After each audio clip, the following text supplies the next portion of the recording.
Hey everyone, welcome back. Today we're going to crack open these portable power stations and get right to the heart of the matter, the battery. And I'm not just talking about capacity, I'm talking about the actual chemistry that makes these things tick. Because as you're about to see, a huge battle has been quietly fought and won. Let's get into it. So picture this. You're shopping for a new power station. You're looking at all the specs, right? The wattage, the outlets, all that stuff. But what if I told you that the single most important choice, the one that really determines how long it'll last and how safe it is, has probably already been made for you? Yep, that's right. Over just a couple of years, pretty much every single major brand did a complete 180, switching their entire lineup to one very specific type of battery. So the big question is, why? We're going to break down exactly why that happened, and more importantly, what it means for you.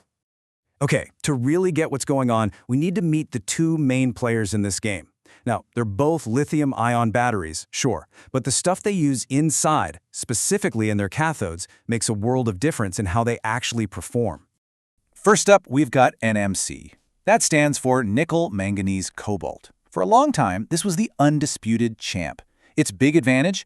It has a higher energy density. In simple terms, that means you can cram more power into a smaller, lighter box. And for years, when being super portable was the main goal, NMC was totally king of the hill. And then comes the challenger, LFP, or lithium iron phosphate. Now this one's different. Instead of using pricey and frankly controversial stuff like cobalt, it uses materials that are way more common, like iron. Its claim to fame isn't being the lightest, it's all about being an incredibly tough, safe workhorse. And, well, those two things turned out to be absolute game changers. All right, time for the main event. Let's put these two head-to-head. We're going to score them on the three things that really truly matter to anyone who owns one of these. How long does it last? How much does it weigh? And of course, how safe is it? So here it is, the tail of the tape. And right away you can see some massive differences. LFP has this huge lead in cycle life and safety. NMC's only real win is in the weight department. But take a close look at that cost per cycle line.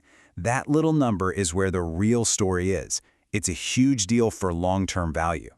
I mean, just look at this lifespan difference. It is absolutely insane.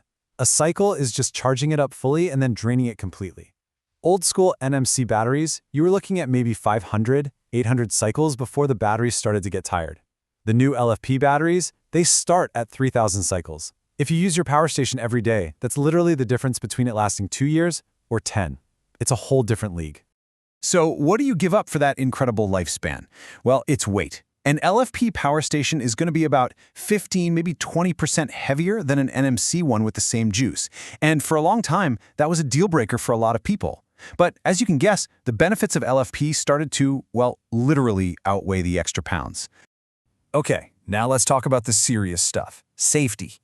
With an NMC battery, the point of no return, what they call thermal runaway, is around 150 degrees Celsius. That's the temperature where a cell can basically start a chain reaction that you can't stop, which is a nice way of saying it can catch on fire. Now look at LFP, 270 degrees Celsius. That is a dramatically higher temperature. So for a piece of equipment that you're going to keep in your house, or maybe leave in a hot garage or your RV, that extra safety margin isn't just a feature, it's crucial. It's peace of mind. So we've seen the evidence. LFP lasts way, way longer, and it's a whole lot safer, even if it is a bit of a heavyweight. So now we can finally answer that question from the beginning. Why did everybody, and I mean everybody, make the switch? You know, it wasn't just one thing, it was basically a perfect storm of 4 big reasons that just handed LFP the win. That safety margin became non-negotiable. People started using these for more important things and demanded that extreme lifespan. And then the business side kicked in. LFP batteries got cheaper to make, and companies could finally ditch the whole headache of dealing with cobalt. Just like that, the war was over. Okay, so history is cool and all, but how does this actually help you when you're about to drop some serious cash? Let's get practical. Let's talk about how to use this knowledge to read a spec sheet like you actually know what you're looking for.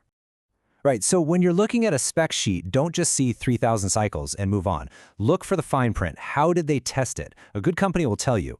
Second, find the warranty. Forget the marketing hype. The warranty is the company's actual promise to you. And finally, just check the safe operating temperatures and make sure it has all the standard protections from its BMS. That's the little computer brain inside the battery that keeps things from going wrong. Look, if you need the one big takeaway from all this quote pretty much nails it. For what most of us are doing, home backup, RVing, camping, LFP is now the standard, and for good reason. It's just the right choice. In this case, the market definitely got it right for us, the consumers. So, the battle between LFP and MMC, it's over. And we got safer, longer-lasting gear out of it. Which leaves us with a really fascinating question, right? If today's choice is so obvious, what's the next big battle going to be? What new tech is going to define these things over the next 10 years? Something to think about. Thanks for watching.